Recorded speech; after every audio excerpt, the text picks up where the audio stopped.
Bonjour à tous et bienvenue sur All Channel. Cette semaine, on vous propose de découvrir en notre compagnie quelques lieux méconnus et mystérieux dans l'univers de One Piece. Certains d'entre eux auront peut-être un rôle à jouer dans la suite des événements, et d'autres abritent des secrets encore trop difficiles à percer. Si vous n'êtes pas à jour dans les scans, attention au risque de spoil.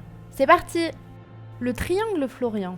Le Triangle Florian est l'une des zones géographiques les plus mystérieuses du monde de One Piece. Faisant directement référence à notre Triangle des Bermudes, célèbre pour ses nombreuses disparitions inexpliquées, il se dresse entre Water 7 et l'île des Hommes-Poissons. Les légendes qui entourent ce lieu font définitivement froid dans le dos. On y parle par exemple d'équipages tout entiers qui disparaissent sans laisser de traces, ou encore de navires errants sans personne à leur bord. L'atmosphère est si brumeuse qu'il y fait constamment nuit.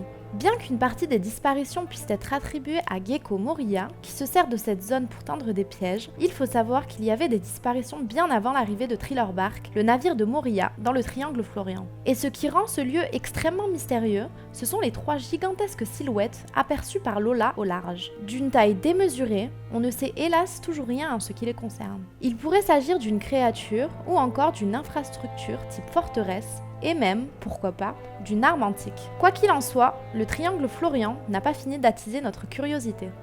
Le pont de Tequila Wolf. Outre le fait d'être un camp d'esclaves mondialement connu, Tequila Wolf est célèbre pour son énorme pont en construction. Il faut savoir que le début des travaux a commencé il y a plus de 700 ans, sous ordre des nobles du gouvernement mondial, et que des milliers d'esclaves ont laissé leur vie sur ce chantier. C'est à cet endroit, et peut-être pas par hasard, que Kuma a expédié Robin lors de l'incident de l'archipel Sabaody. Le lieu fut pris d'assaut par les soldats de l'armée révolutionnaire qui libérèrent Robin et les esclaves. Cette attaque mit vraisemblablement fin aux travaux, et nous n'avons plus de nouvelles de cette île depuis ce jour. Mais le mystère qui persiste est la destination de ce pont. Quelle île devait-il rejoindre et surtout pourquoi ? Nous aurons peut-être la réponse dans le futur, mais cela laisse le champ libre à de nombreuses théories. Cette zone est très certainement inspirée de la ligne de chemin de fer Siam-Birmanie et du célèbre pont de la rivière Kwai. L'île de Pucci. Avec l'arrivée de la Tea Party de Big Mom, difficile de ne pas s'attarder sur la méconnue île de Pucci. Surnommée la ville des gourmets, elle est l'une des îles desservies par le Puffington. Elle fut reliée à la ligne 14 ans auparavant afin de faire du commerce avec Water 7.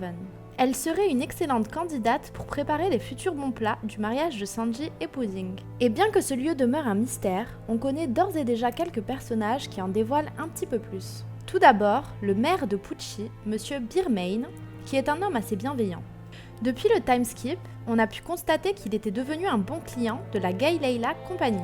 On a pu le voir le plus souvent accompagné d'une jeune fille. Il s'agit de Maru Meita, qui est tout simplement sa fille. Gracieusement habillée, elle se balade en permanence avec une paire de jumelles, ce qui lui vaut quelques situations assez comiques.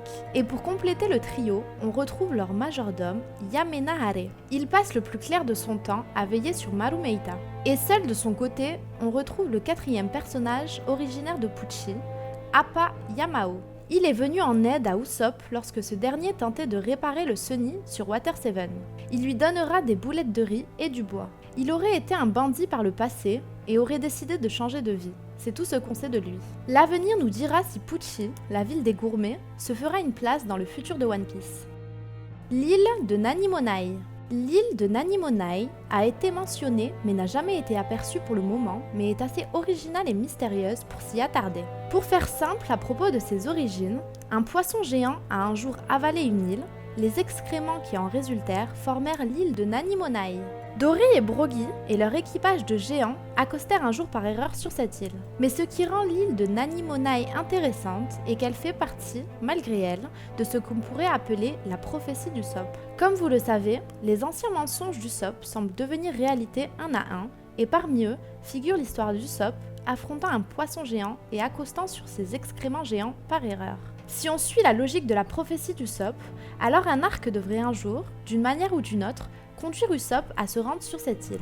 Mais en s'éloignant de cette théorie, on peut également y voir un étrange lien entre les propos d'Usopp et l'histoire de Dory et Brogy. On a réellement hâte d'en savoir plus sur cette île, qui ne vend pas vraiment du rêve, mais pourrait répondre à quelques-unes de nos questions. L'île de Karakuri ou Baltimore.